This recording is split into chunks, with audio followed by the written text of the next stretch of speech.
Vous êtes en compagnie de Radio Taïwan International.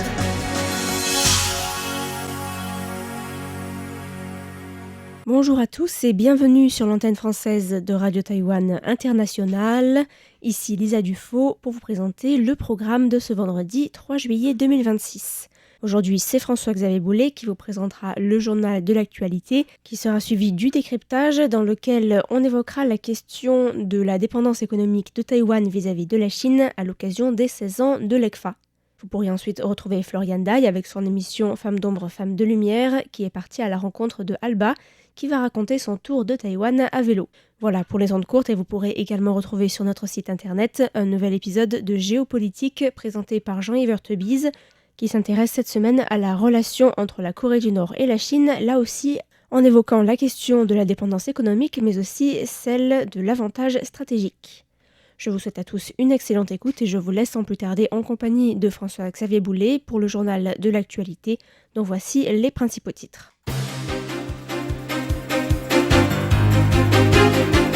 La loi chinoise sur l'unité et le progrès ethnique mobilise à Taïwan et suscite des réactions internationales. Scandale alimentaire lié à l'huile de cuisson contaminée avec plus de 1300 tonnes de produits rappelés. La Chine est la principale source du trafic de précurseurs chimiques de l'éthomidate. Taïwan et l'Eswatini renforcent leur partenariat stratégique. Bonjour et bienvenue dans l'édition de l'actualité de ce vendredi 3 juillet. C'est François-Xavier Boulet pour vous présenter le journal de la rédaction. La loi chinoise sur l'unité et le progrès ethnique mobilise à Taïwan et suscite des réactions internationales. Entrée en vigueur le 1er juillet, la loi chinoise de l'unité et du progrès ethnique continue à faire réagir. À Taïwan, à l'issue d'une réunion du Conseil des ministres du 2 juillet, le gouvernement a ordonné la constitution d'une plateforme interministérielle pour l'adoption de mesures d'adaptation selon 3 axes principaux, comme nous le détaille la porte-parole du gouvernement, Michelle Lee. Conformément aux instructions du président de la République, le gouvernement mettra en œuvre des mesures selon 3 principales orientations: prévention, protection et riposte. Le gouvernement doit établir une plateforme interinstitutionnelle de coordination pour lutter contre la répression transfrontalière exercée par la Chine, tout en intégrant le travail des ministères de l'Intérieur, de la Justice et de la Commission ministérielle des Affaires continentales afin de garantir la sécurité des Taïwanais. Le gouvernement demande également au ministère des Affaires étrangères de continuer à renforcer la coopération avec les pays amis et alliés, à rallier les forces démocratiques internationales afin de s'opposer ensemble aux agissements arbitraires de la Chine. De son côté, le président de la Commission des Affaires continentales, Zhou Zhuecheng, a souligné aujourd'hui que cette loi chinoise servait en réalité à dissimuler une unification forcée sous couvert de la dite unité ethnique. Anticipant que Pékin pourrait s'en servir pour monter de faux dossiers, le gouvernement va renforcer l'examen des dossiers relatifs aux échanges interdétroits, contrôler rigoureusement les activités suscitant des soupçons de travail dits du Front uni et étudier la possibilité d'agir sur le plan législatif pour contrer la répression transfrontalière ainsi que d'interdire l'entrée sur le territoire aux auteurs de ces actions. Zhou Zhuecheng a ajouté que la Chine transformait des concepts abstraits en obligations juridiques concrètes et que cela marquait le passage à une nouvelle phase de la guerre juridique contre Taïwan. À l'avenir, même si une personne agit de manière passive et ne coopère pas, elle n'aura aucune marge de manœuvre pour refuser de coopérer ou de prendre position. Ce sera soit la réunification, soit l'indépendance. Sur la scène internationale aussi, les réactions se multiplient, avec le département d'État américain qui a indiqué que les États-Unis défendraient leur souveraineté et protégeraient toute personne sur leur territoire contre les pressions et le harcèlement transfrontalier exercés par des gouvernements étrangers. En Europe, la communauté tibétaine et celle ouïghour en exil en Suisse ainsi que plusieurs organisations de la société civile ont récemment organisé une manifestation à Zurich pour protester contre le renforcement de la répression transfrontalière de la Chine au moyen de cette nouvelle loi. Scandale alimentaire d'huile de cuisson contaminée avec plus de 1300 tonnes de produits rappelés. L'administration alimentaire et pharmaceutique de Taïwan a déclaré avoir été informée hier par la société productrice d'huile de cuisson Central Union Oil Corporation de la détection de 8,1 microgrammes par kilogramme de benzopyrène dans 1300 tonnes de ces huiles de soja. Un niveau qui dépasse de plus de 4 fois la limite réglementaire fixée à 2 microgrammes par kilo. Or, le benzopyrène est reconnu comme être un cancérogène avéré sur l'humain, et il est même classé dans le premier groupe par le Centre international de recherche sur le cancer de l'OMS. Selon l'administration taïwanaise alimentaire et pharmaceutique, le lot d'huile contaminée avait été vendu par la Central Union Oil Corporation entre le 8 et le 10 avril dernier à 3 sociétés principales taïwanaises. La Formosa Oilseed Processing pour 588 tonnes, la Fuzhou Industry pour 421 tonnes et la Taishuan Enterprise pour 291 tonnes. Ces 3 sociétés, sur la base de ces huiles achetées, ont fabriqué pas moins de 18 produits représentant 21 numéros de série. Et parmi ces produits, on trouve de nombreuses huiles de cuisson. Les autorités taïwanaises ont aussitôt exigé des 4 producteurs qu'ils informent leurs distributeurs, jusqu'aux supermarchés, supérettes et hypermarchés, pour retirer les produits des rayons avant ce vendredi 3 juillet midi, sous peine d'une amende pouvant atteindre les 3 millions de dollars taïwanais, soit environ 87 000 euros. La Chine, principale source de contrebande du précurseur chimique de l'éthomidate. Le Bureau de sécurité nationale a présenté ce vendredi 3 juillet un rapport sur l'intégration des renseignements de sécurité et de coopération transnationale en matière de lutte contre le trafic des nouvelles drogues.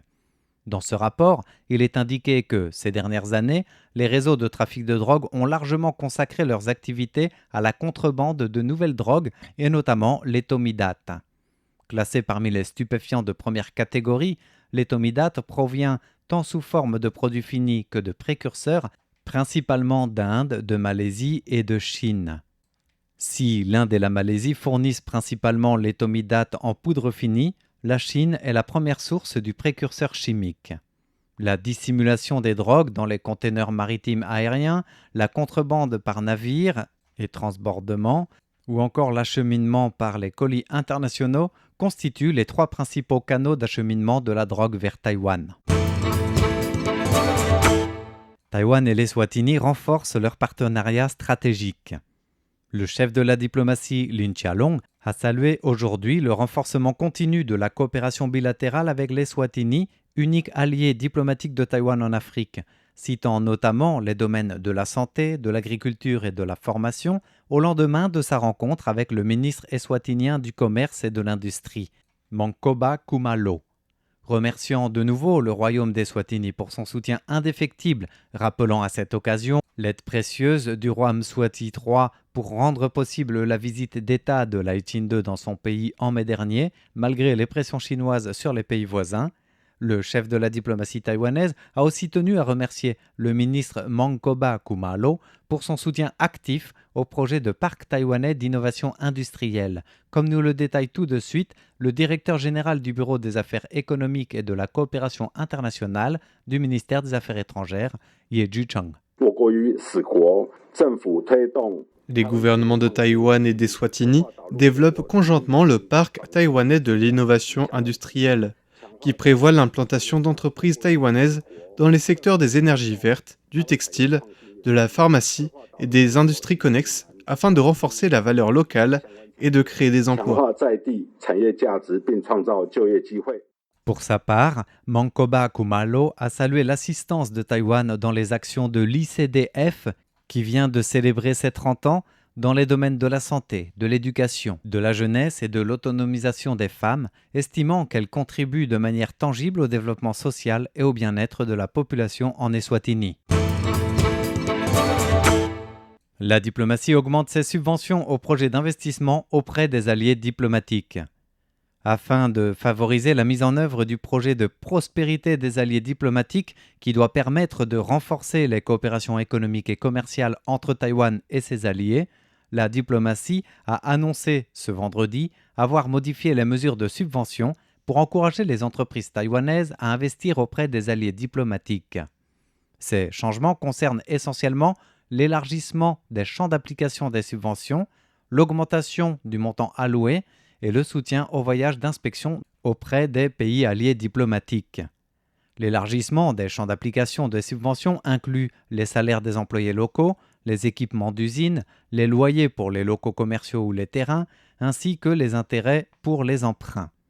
Quant au montant maximal cumulé des subventions, compte tenu de la hausse des prix continue de ces dernières années, des coûts de main-d'œuvre et des coûts de financement initiaux des investissements à l'étranger pour les pays alliés diplomatiques, le montant maximal cumulé passe de 20 millions à 60 millions de dollars taïwanais, soit de 585 000 à 1 700 000 euros environ.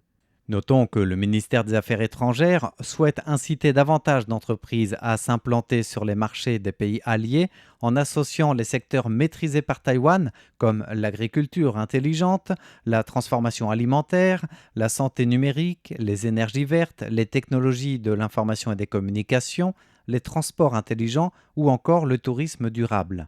L'objectif, c'est de transformer le modèle traditionnel d'aide directe vers un partenariat axé sur l'investissement, le commerce, la coopération industrielle et le développement commun.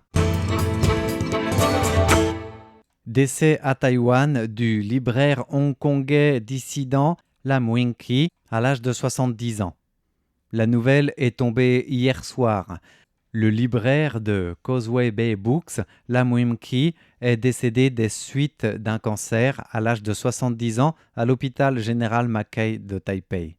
Il avait trouvé refuge à Taïwan depuis 2019, où il avait rouvert sa librairie Causeway Bay Books l'année d'après, donc en 2020.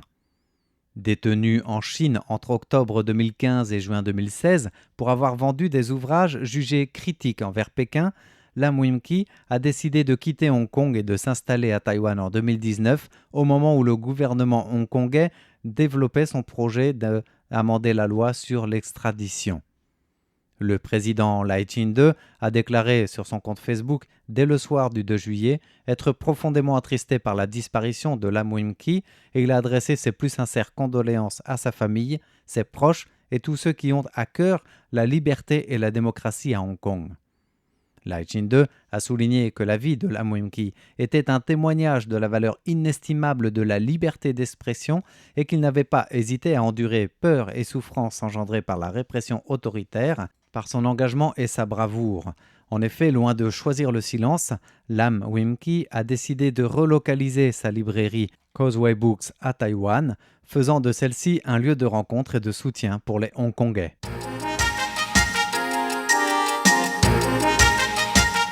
C'est ainsi que nous arrivons au terme du journal de l'information de ce vendredi 3 juillet qui vous était présenté par François-Xavier Boulet pour Radio Taïwan International.